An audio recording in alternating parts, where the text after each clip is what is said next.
Pivot a Wellness Project, day 162, June 11th, 2021. I've been in the business of helping people improve their fitness, wellness, and well being for the last 12 to 15 years. And in particular, I've helped develop and design programs in personal mastery from a physical point of view, from a cognitive and emotional perspective, and in the grand scheme of things, helping people essentially work on finding ways to rest and digest in a world where it's easy to give in to the fight or flight, and in the end, freeze or fawn. Um, so, in the context of that, the things that I've been reflecting on lately over the course of this year have been really about working towards developing the most well version of yourself, the developing wellness within your group of people, your community, and the world as the penultimate goal. So the questions that I need to ask within that is, how do you create a new course for your own life? Within that context, do you have a narrative that you need to identify? That's the second question. The third question is there a way within identifying that narrative and the course for your life? Is there a way for you to create your own coursework, per se? And the fourth question within that is, what are the competencies that you have to select in order to measure whether the course work and the work that you're putting into it is working? When you get through all of that, is there a way to certify your completion?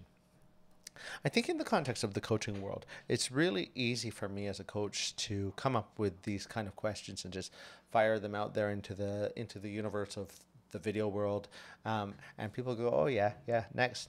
There's tons of people out there to help. I'm not the person who's the bringer of the ultimate truths.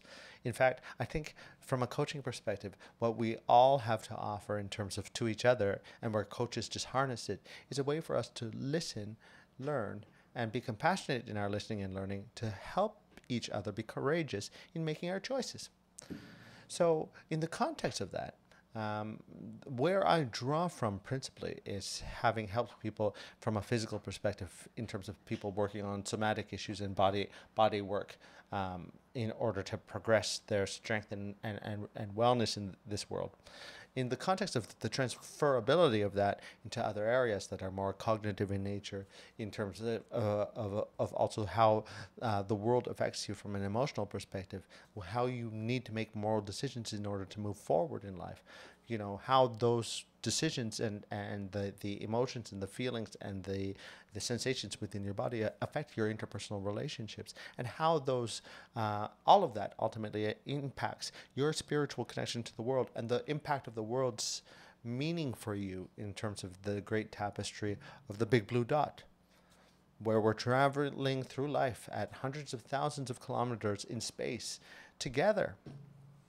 In the context of that, where we need to make that pivot, that shift, and nudge ourselves forward from a future vision of ourselves, pulling ourselves 2 steps ahead into the future, that's really the kind of work that coaches do. We're not geniuses. We're not experts even in the context of being able to resolve people's issues just like that. It's not us who does the work. It's really, we're the facilitators that hold the space so that when individuals are willing to engage in work, they are met with the mirror that we hold before them, where we're flipping the narrative and asking all of the right questions and really getting you to design your version of developmental processes in order to move forward. That, I can say that, doesn't necessarily mean that I'm successful at doing that all of the time. I really think that the people that ultimately bring themselves to the work of working with a coach, they navigate through these sorts of things at their own pace, with their own capabilities and their own drive. And my goal as a coach, in terms of helping people discover their own personal mastery and design the programs for themselves, really, is just pursue finding out what those driving factors are, pursue figuring out what those motivations are, to pursue what stokes the fire of someone's desires in order for them to make agile shifts, at a pace that's sufficient and satisfying for them, where they don't really overwhelm themselves, in terms of making major change. It's really throwing on training wheels on a new thing that you're trying to do, learning how to balance yourself with that, building capacity to take those training wheels off, and then learning over time how far you're willing to go with it in terms of that journey. So, in the context of what I hope to reflect on this week, it's really to try and demystify and shift that mindset of the nature of the work is hard. All of life is hard, and all of life is full of suffering, and there's no doubt that 100 years from now, everyone who's alive is going to be dead. And in a COVID-19 world where we've had a year of building up anger, fear, being frozen, feeling stuck, we're opening up the world again with so many unknowns that really we're all on this surfboard together, trying to hop on the board and ride the waves out through, the end of our days.